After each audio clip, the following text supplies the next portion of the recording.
정치권 이슈 살펴보겠습니다. 김관옥 계명대 교수, 이종근 시사평론가 두 분 모셨습니다. 안녕하세요. 안녕하십니까? 먼저 대선 후보, 대권 후보 여론조사 관련 얘기부터 시작하겠습니다. 오늘 한국갤럽이 차기 정치 지도자 선호도 여론조사 결과를 내놨는데 보시는 것처럼 이낙연 민주당 대표와 이재명 경기지사가 양강 구도를 형성하고 있고요. 윤석열 총장이 11%로 여론조사 결과상으로는 3위를 기록하고 있습니다. 조사 결과가 왜 이렇게 주목을 특히 더 끌었냐면 다들 아시겠지만 며칠 전에 있었던 다른 여론조사의 기관의 결과에서는 윤석열 총장이 가장 많은 답변을 받았기 때문인데 불과 사흘 만에 좀 이렇게 차이가 나는 모습입니다. 그렇다 해도 여러 가지 특이 있는 눈길을 끄는 대목들이 상당히 많이 보이는 여론조사 결과가 아닌가 싶은데 총평을 여쭤보도록 하겠습니다. 그러니까 지난번에 있었던 한길 리서치에서 했던 거죠. 24% 나오면서 뭐 그냥 1위를 해서 사람들 굉장히 놀라게 했는데 사실 국민의당 후보자들이 없었어요. 그러니까 실질적으로 좀 야권의 후보자들이 배제된 상황에서 표가 지지가 집중됐다. 뭐 이렇게 좀 평가할 수 있는 지금 것이고요. 화면상으로 보이는 게 그 사흘 전에 한길 리서치의 그렇죠. 여론조사 결과죠. 그렇죠. 근데 오늘 나온 거 보니까 지금 19%. 네. 이낙연, 이재명 지사가 이렇게 갔고 윤석열 검찰총장이 11%인데 참 검찰총장이 11%라는 것 자체가 사실은 굉장히 이례적이고 좀 받아들이기 어려운 측면이 있는데 저는 이렇게 해석을 해요. 그러니까 야당의 지지자들이 사실은 좀 뭔가 믿을 만큼의 어떤 유력한 야당의 정치인이 지금 부재된 상황에서 윤석열 총장이 어떻게 보면 정부 여당의 어떤 대척점에 있는 상징적인 인물로 지금 부각이 됐다.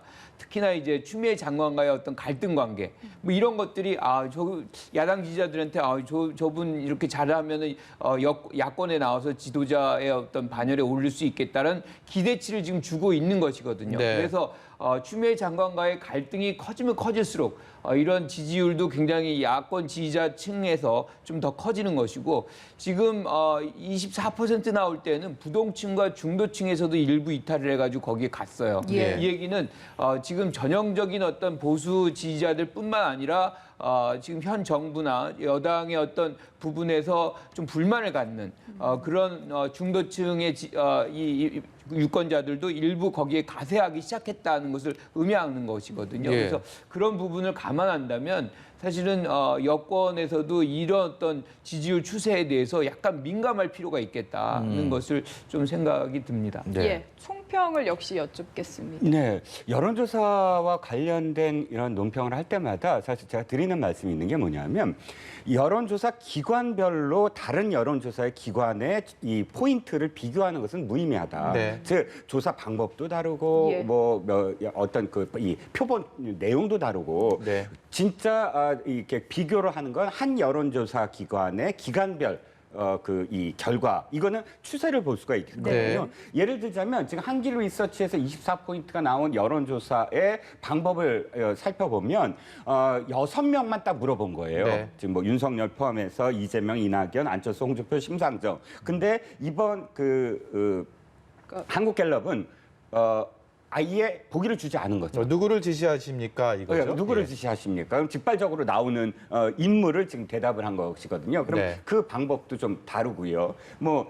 한쪽은 또 이제 전화 면접과 그다음에 ARS 이것이 이제 23%와 77%, 이쪽은 100%, 뭐 이런 식의 조금씩 다르거든요. 그런데 전체 KSOI까지 오늘 나왔습니다만 전체 이 여론조사 기관마다의 어떤 결과를 놓고 보면 한 가지 공통점은 있는 거죠. 자신들의 이 여론조사 결과의 전 시점으로 비교했을 때 윤석열 총장의 추세선은 굉장히 급격하게 올라갔다. 이거는 모든 한국갤럽, KSOI, 그다음에 한글 리서치 모두 다 똑같은 어떤 결과입니다. 몇 %가 앞서냐 이건 중요하지 않고 네. 추세선으로 봤을 때는 그렇기 때문에 윤석열 총장의 지난 국정감사를 고비로 해서 국민들에게 이 사람이 차기 어떤 이렇게 정치인이 됐을 때 지도자로서 적합하다라는 그런 어떤 좀 더 자리매김한 게 아니냐. 이것이 파장은 사실 다시 설명을 드려야 되겠지만 어쨌든 결과적으로는 저는 그렇게 읽히고요. 뭐 어느 쪽도 사실은 반성을 해야죠. 반성이라기보단 이것에 대해서 좀 깊이 있게 생각을 해야죠. 여도 야도 유리할 게 없습니다. 왜냐하면 윤석열 검찰총장, 현직에 있는 검찰총장이 어떤 정치적인 의사를 제대로 밝히지도 않았는데 비전도 모르고 경제적인 어떤 진짜 역량도 모르고 아무것도 모르지 않습니까? 그런데 다만 국정감사에서 이 질문에 대해서의 대답만 놓고 이렇게 이 포인트가 나온다는 건 기존 정치에 대한, 기존 정치인에 대한 식상함 또는 피곤함 뭐 이런 것들이 사실 반영되어 있다. 이 사람이 정치인이 사실 아닌데도 불구하고 이렇게 포인트를 주는 건 그렇기 때문에 특히나 더 지금 양강 구도를 형성하고 있는 그 이재명 지사와 또는 이낙연 대표 이 거의 제로섬 게임이 되고 있어요. 예. 양 그 후보가 합쳐서 40 정도인데 이 40 정도에서 서로 누가 몇 퍼센트를 더 갖고 몇 퍼센트를 낮춰갔느냐 이런 어떤 제로섬 게임이 되고 있지 무당층이라든지 뭐 이런 쪽에서 확장돼서 어느 한쪽이 30을 넘기고 한쪽이 20을 넘기고 이렇게 해서 전체적으로 40을 넘겨본 적이 없거든요. 예. 그러니까 이 박스권을 형성하면서 정체되어 있는 상황에서 전혀 다른 신선한 어떤 후보를 찾고 있다. 결과적으로는 지금 유권자들의 마음을 그렇게 읽을 수밖에 없는 거죠. 어떤 여론조사 기관의 뭐 조사마다 뭐 말씀하신 것처럼 질문의 차이, 조사 방식의 차이는 있지만 역시 윤석열 총장이 그만큼의 기존과는 다른 급상승하는 분위기는 분할 수 없는 상황이다. 이것을 전제한다면 민주당과 국민의힘 모두 고민스러울 수밖에 없는 상황들, 굉장히 복잡한 심경일 텐데 그중에서도 특히 더 복잡한 쪽은 국민의힘이 아닐까 싶습니다. 그 후보들이 국민의힘으로 분류될 수 있는 후보들이 누구 하나 도드라지는 부분이 없기 때문에 아닐까 싶은데요. 그렇죠. 이렇게 되면 이런 지지율의 흐름이 계속 잡히면 사실 국민의당은 고사합니다. 국민의힘이요. 국민의힘의당은 예. 고사해요. 특히나 김종인 비대위원장은 존재의 이유가 굉장히 상실되는. 왜냐하면 지금 사실 비대위원장으로서 김종인 비대위원장이 여러 가지 정강 정책도 바꾸고 뭐 친호남 정책, 중도층의 어떤 공략 뭐 이런 것들을 하고 있는데 예. 갑자기 당 내에서는 후보가 안 나오고 외부에서 지금 현 검찰총장인 일종의 이제 메시아처럼 날라온다. 그러면 실질적으로 지금 했던 것들은 다 사라집니다. 그러면 윤석열만 남는 거예요. 그렇다 그러면 국민의힘당이라는 것이 지금까지 해왔던 것들 그리고 지금의 어떤 역사성 뭐 이런 것들도 굉장히 무색해지는 이런 장면이 나오는 것이고 어떻게 보면 뭐 윤석열 총장이 정치를 한다 그러면 국민의힘당으로 안 갈 겁니다. 이렇게 되면 어떻게 뭐 외부의 당을 하나 만든다 그러면 지금 국민의힘당의 의원들이 속속속 또 빠져나와서 거기에 이제 결집하는 장면들이 벌어진다 그러면 제1야당이 상당히 위기에 놓여질 수 있는 상황이 만들어질 수 있기 때문에 지금 가장 우려해야 되는 부분은 사실은 국민의힘당이고 따라서 김종인 비대위원장이 계속해서 윤석열 총장은 야당 사람이 아니다라고 예. 이제 계속 선긋기를 하는 이유는 그런 차원의 이유가 있는 거죠. 예. 말씀하신 대로 국민의힘이 확실히 며칠 전부터는 거리두기를 하는 쪽으로 기운 듯한 분위기가 느껴지거든요. 네, 그렇습니다. 근데 트라우마가 있죠. 사실 이 여당 의원들이 먼저 지적을 했지만 제2의 반기문 이런 표현이 나오기 시작하지 않았습니까? 예. 그 당시에 반기문 총장 미국에 있을 때 굉장히 그 지지율이 높았고요. 또 사실 반기문 총장이 이 성향, 그러니까 그 어떤 소속 전에 어떤 경력으로 봤을 때는 노무현 대통령 때 외교부 장관을 하고 그렇죠. 노무현 대통령 때 사실 그 이 유엔 사무총장이 됐으니까 지금으로 봤을 땐 친여권 인사임에도 불구하고 당시에 어쨌든 국민의힘, 그러니까 새누리당의 의원들이라든지 충청권 의원들이 먼저 거의 탈당 준비를 하고 뭐 예. 맞이하려고 했고요. 또 다른 어떤 그런 이 새누리당이 아니더라도 중도에 있는 포지셔닝한 정치인들이 빅텐트론을 이야기하면서 언제든 함께 뭉치겠다 하고 굉장히 견인해 나갔죠. 처음부터. 그런데 문제는 반기문 총장이 돌아와서 수일도 안 돼서 안 나가겠다라고 네. 발표를 한 그 시점부터 사실은 굉장히 큰 혼란이 있었거든요. 예. 왜냐하면 반기문 총장 이외의 대안이라든지 이런 것들이 없이 반기문 총장의 어떤 이 지지율을 굉장히 높이 쭉 견인해 나가는 어떤 상황. 그러니까 네. 다른 후보와 함께 이렇게 어떤 판이 벌어진 상황이 아니었기 때문에 혹시나 지금 똑같은 어떤 상황도 윤석열 검찰총장이 지금 공언하듯이 내년 7월 임기까지 꼭 마치겠다라고 했는데 사실은 마치지 못하면 자기가 이야기한 것을 또 사퇴하게 된다면 어쨌든 못 지키는 되죠. 거잖아요. 예. 그러니까 지킨다고 했을 때 그걸 가정으로 한다면 7월이라고 한다면 거의 한 10개월도 안 남은 시점. 진짜 이 대선에서 네. 10개월도 안 남은 시점에서 만약에 윤 총장이 의지를 보이지 않는다 한다면 정말 닭 줬던 개 이런 어떤 좀 부적절한지 모르겠습니다만 죄송합니다만 어떤 그런 이 속담이 떠오르는 상황이 될 수도 있다. 그래서 사실 국민의힘으로서는 자가 발전, 그러니까 자체적으로 빛을 발하는 후보를 지금 빨리 내서 어쨌든 윤석열 검찰총장의 어떤 지지율을 어느 정도는 가져와야 되는 게 지상 과제인 것으로 저도 교수님 말씀에 동의를 합니다. 예. 서초동에 있으면서 여의도 정치권의 가장 핵심 인물로 떠올라 있는 윤석열 총장, 그리고 윤석열 총장과 그야말로 대척점에 서 있는 한 사람, 추미애 법무장관 아닐까 싶은데 국회 예결위에서 추미애 장관 참석해서 사실 내년도 예산안, 법무부 예산안에 대해서 여기에 대한 심사 어떤 것들을 좀 더 필요하다 이런 얘기들을 하는 자리인데 그거보다는 특활비 논쟁들 그리고 타 당의 대선 주자 얘기들 그리고 윤석열 총장을 왜 이렇게 띄워주느냐 이런 얘기들로 언쟁이 이렇게 일어나고요. 그래서 오죽하면 같은 당 소속인 민주당 정성호 예결위원장이 정도껏 좀 해라 이런 얘기까지 나왔다고 하네요. 그 야당에서 사실은 질의 과정에서 예결이면 그러한 내용을 해야 되는데 여기서 오히려 윤 총장의 킹메이커 역할을 하고 있는 거 아니냐. 갈등을 키워가지고. 그런데 사실 그 야당 의원의 질문이 거짓은 아니에요. 그러니까 그 갈등이 사실은 윤 총장의 지지율을 지금 키우고 있는 것은 분명하거든요. 지금 그런 부분에서 지금 추미애 장관의 답변이 사실은 좀 굉장히 부적절했어요. 그렇다 그러면 그러한 면도 있지만 사실은 이러한 어떤 검찰 개혁 과정에서 일어난 것이다 이렇게 해명을 했을 수도 있는데 야당의 의원이 후보자가 이런 말을 표현을 하기가 그런데 변변치 못해서 네. 이런 얘기를 한단 말이에요. 이거는 어떻게 보면 국무위원으로서는 특히나 야당 의원도 사실 국민의 대표거든요. 예. 예결위에서 그런 질문을 한다면 조금 성실하게 이렇게 답변을 해야 되는 과정인데 야당의 후보자를 이렇게 폄훼하는 그렇게 해서 본인이 어떤 책임을 모면하는 그런 얘기를 하는 것은 좀 적절치 않다는 생각을 지울 수가 없고요. 그런 얘기들이 지속적으로 이제 지금 한 번만 있는 게 아니잖아요. 계속해서 몇 예. 달째 지금 이어져 오고 있으니까 사실은 여당 내부에서도 좀 피로감이 있다. 이런 것이 이번에 이제 위원장이 거기에 이제 개입을 해서 한 말씀을 하는 그런 과정으로 나타난 거 아닌가 이런 생각합니다. 네, 그리고 또 추미애 장관이 한동훈 검사장 관련해서 휴대전화 잠금 해제를 강제하면서 이를 안 지킨다면 법 제정을 강제하는 방안까지 좀 검토를 하라라고 지시를 했는데 네. 이를 두고서 인권 침해다라는 논란이 일고 있는 상황이거든요. 일파만파입니다. 오늘 예. 참여연대에서 아마 좀 전에 공식적으로 반대를 한 것으로 발표가 나온 것으로 지금 속보를 제가 봤는데요. 네. 자, 이겁니다.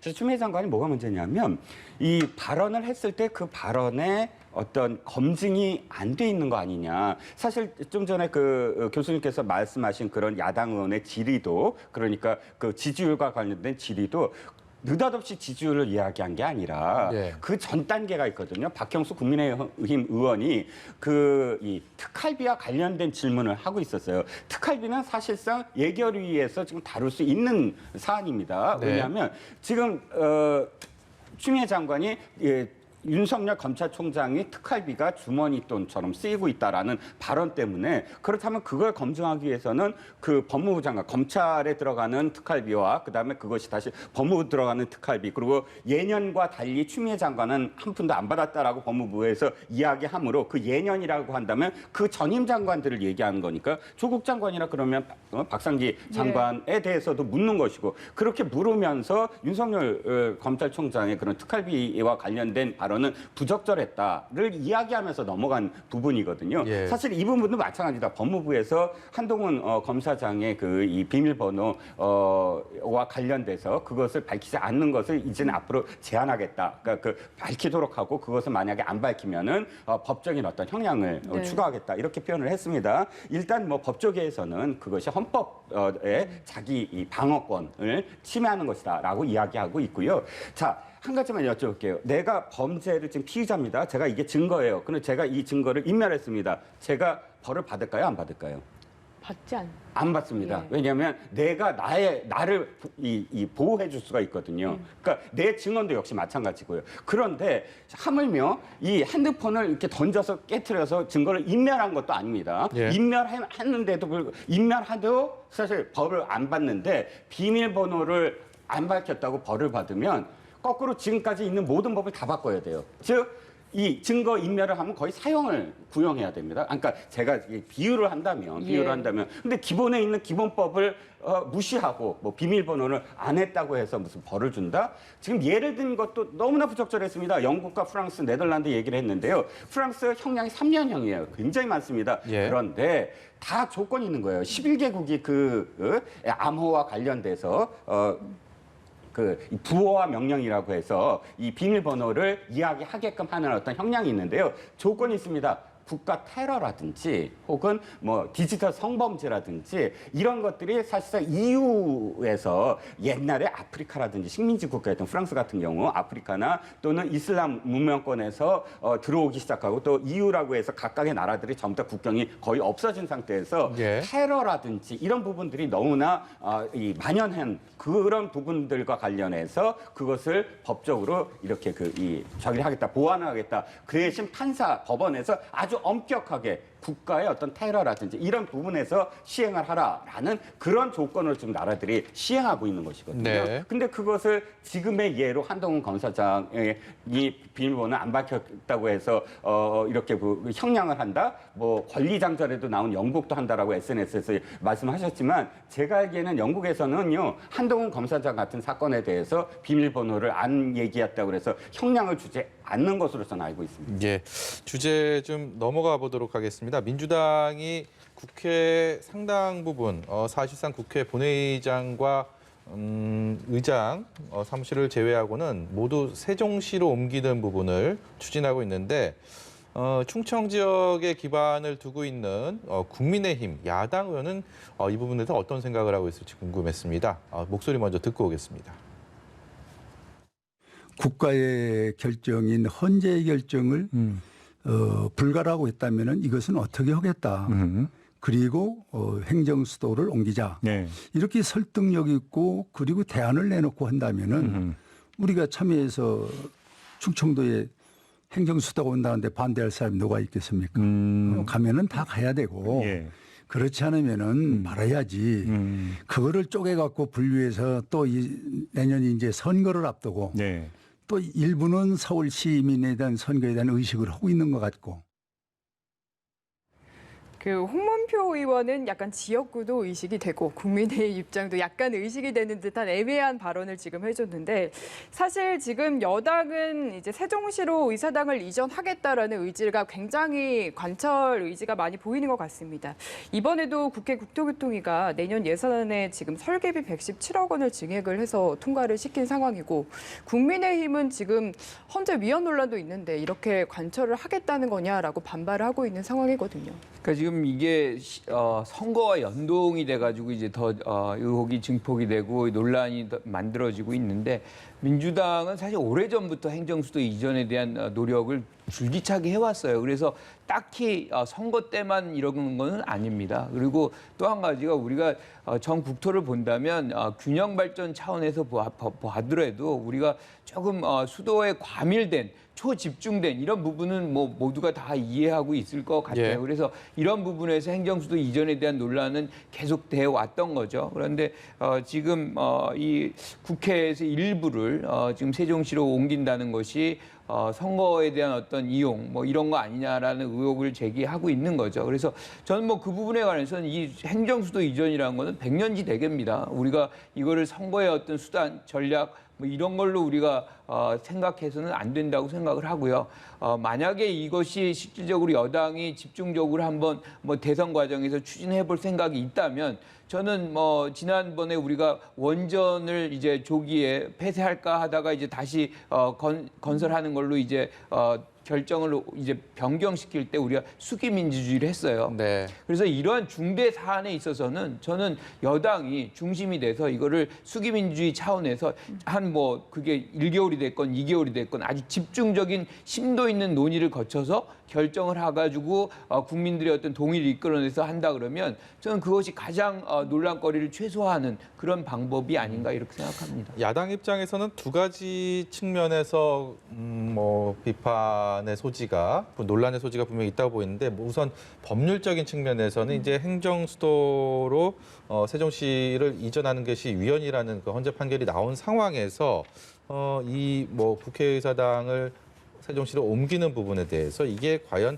법적으로 문제는 없는지, 논란의 여지 없는지가 한 가지가 있을 거고 또 한 가지는 정치공학적으로 살펴봤을 때 이 보궐선거 내년 4월 그리고 1년 뒤에 대선 과연 유리하냐 불리하냐 그것이 여당이냐 야당이냐 이런 셈법도 상당히 많이 작용할 것 같습니다. 네, 그렇습니다. 일단 위원과 관련해서 이 움직임은 사실상 김태년 원내대표가 신임 원내대표로 당선되자마자 또 발언을 해서 그때도 네. 한번 논란이 있었죠. 예. 그런데 그때 제 기억으로는 여당에서 이것을 공론화하겠다 하면서 또 그 헌법재판소에 그 정도의 어떤 또 시간도 지났으므로 지난 노무현 대통령 시절에 그 이 관습법을 예로 들어서 그것이 기각된 어떤 경험이 있기 때문에 그러나 지금 여러 가지 어떤 상황이 변했다. 그래서 다시 한번 헌법재판소에 그 뭐 소송을 하겠다를 포함해서 아까 교수님께서 말씀하셨듯이 굉장히 공론화할 것처럼 이야기를 했거든요. 그런데 네. 문제는 저는 그러니까 헌법재판소에 다시 내겠다고 하는 거는 찬성이에요. 왜냐하면 자신들이 무엇인가를 할 때 그것에 대해서 위헌 소지를 없애려면 네. 정면 돌파를 좀 해야 된다고 보거든요. 예. 그것을 근데 선거가 다가오는 시점에서 일부 그런 어떤 뭐 증액을 한다든지 무엇을 옮기는 어떤 움직임을 밀어붙인다든지 이런 건 사실 정면 돌파라고는 할 수 없죠. 그러니까 그렇게 위헌이라든지 이런 문제가 있다면 아직도 거기에 이 문제가 있다면 정면 돌파를 하고 또 이 야당을 설득하는 자세, 최소한 어떤 공론으로 이끄는 자세. 네. 그러니까 지금 이 170석이 넘는다고 해서 무엇이든 다 할 수 있다라고 자신하지만 그러나 행정수도 이전 같은 정말 전 국민들의 그런 어떤 컨센서스를 형성하는 문제까지 몰아붙여도 안 된다. 첫 번째는 네. 그거고요. 두 번째는 역시 어떤 정부도 사실은 충청 민심을 얻기 위한 그런 논의가 늘 있어 왔습니다. 솔직히 이명박 정부 시절에 박근혜 의원과의 어떤 이명박 대통령과의 갈등도 세종시 문제 아니었습니까? 네. 그럼 뭐 보수 진영도 마찬가지였고요. 또 노무현 대통령 시절부터 지금 또 문재인 대통령 역시 그것을 승계하면서 그때 못 이룬 꿈을 이루겠다라는 또 의지를 보이고 있는 것이고요. 이것이 진정성이 있으려면 교수님 말씀처럼 사실 수기민주주의로 가야 되는 것이고 예. 또 밀어붙이려면 정권 초기에 하자. 네. 그때는 힘도 있고 권력도 있고 여야 간에 어쨌든 컨센서스를 형성할 수 있는 이끄는 힘이 있는데 언제나 선거 때가 돼서 논의를 붙이고 그것이 화두로 통해서 야당 입장에서는 사실 곤란할 수밖에 없죠. 선거 직전인데 네. 충청 민심을 생각 안 할 수가 없지 않습니까? 예. 이런 상황을 만드니까 언제나 이것이 정치적인 의도가 있다라고 해석이 될 수밖에 없는 거죠. 예. 네, 알겠습니다. 다음으로 며칠 전이죠. 이정욱 여성가족부 장관이 내년 보궐선거를 두고서 성인지성 집단 학습 기회라고 발언을 해서 논란을 빚었습니다. 이를 두고 일부 민주당 의원들이 경질을 해야 하는 거 아니냐라고 지금 생각을 하는 것 같은데 이게 워낙 이슈가 빠르게 돌아가는 정치권이다 보니까 5달 뒤에 보궐선거에 영향을 과연 줄 것인지 그렇게 생각하는 민주당 의원들의 생각이 맞는지 교수님께서는 좀 어떻게 보십니까? 그러니까 마침 또 보궐선거가 이유가 네. 사실 서울시장도 그렇고 부산시장 다 이 성희롱과 관련된 어떤 걸로 낙마를 한 거잖아요. 그러니까 이정욱 장관의 어떤 언사가 더더욱 이제 부정적인 효과를 발휘하기 때문에 여당 의원들에게는 상당한 부담으로 지금 다가오니까 뭐 경질론이 지금 나오고 있는 것 같아요. 그런데 선거와 무관하게 저는 경질해야 된다라고 생각을 예. 해요. 왜냐하면 여성가족부 장관이라면 어떠한 형태로든 여성과 가족의 권익을 최우선시해야 되는 것이 그 장관의 임무입니다. 그런데 여기서 다른 어떤 해석을 날 수 있는 그런 언사를 했다는 거는 그 장관을 믿고 이제 뭐 여성이라든가 많은 이제 가족들 특히나 이제 어린이들이라든가 뭐 보호해야 될 분들이 굉장히 많아요. 이게 사회적 약자들입니다. 네. 그런데 여기서 그런 어떤 부분들을 뭐 성인지 학습을 전 국민 차원에서 하는 걸로 그런 기회를 제공했다. 이렇게 한다 그러면 어느 누가 그거를 받아들일 수 있고 저 말이 적절하다라고 생각을 할 수 있겠어요. 이런 언사가 또 이분이 처음이 아니에요. 네. 이게 한두 번 이게 계속 이어지고 있습니다. 그리고 이것 자체가 사실은 정부 국정 운영에도 상당한 부담으로 작용을 하고 있거든요. 그래서 저는 지금이 거의 한 뭐 연말 다 됐지만 이제는 뭐 본인이 스스로 이제 사퇴를 할 수도 있고 거취 표명할 수도 있지만 개각의 시간이 점차적으로 다가오는 거 아니냐. 예. 전면적인 개각 차원에서도 이정욱 장관의 문제는 해소시키고 가는 것이 마땅하다 이렇게 생각합니다.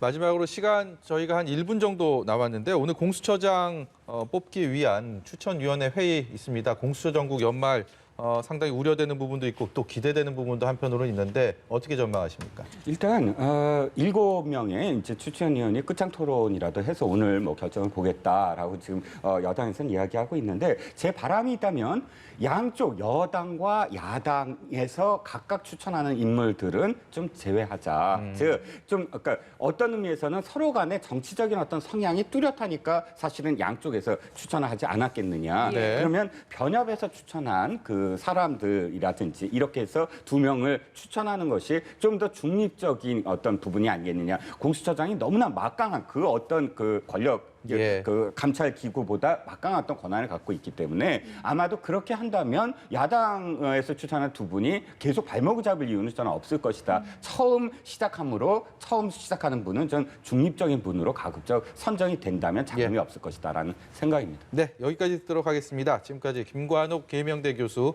이종근 시사평론가였습니다. 고맙습니다. 감사합니다.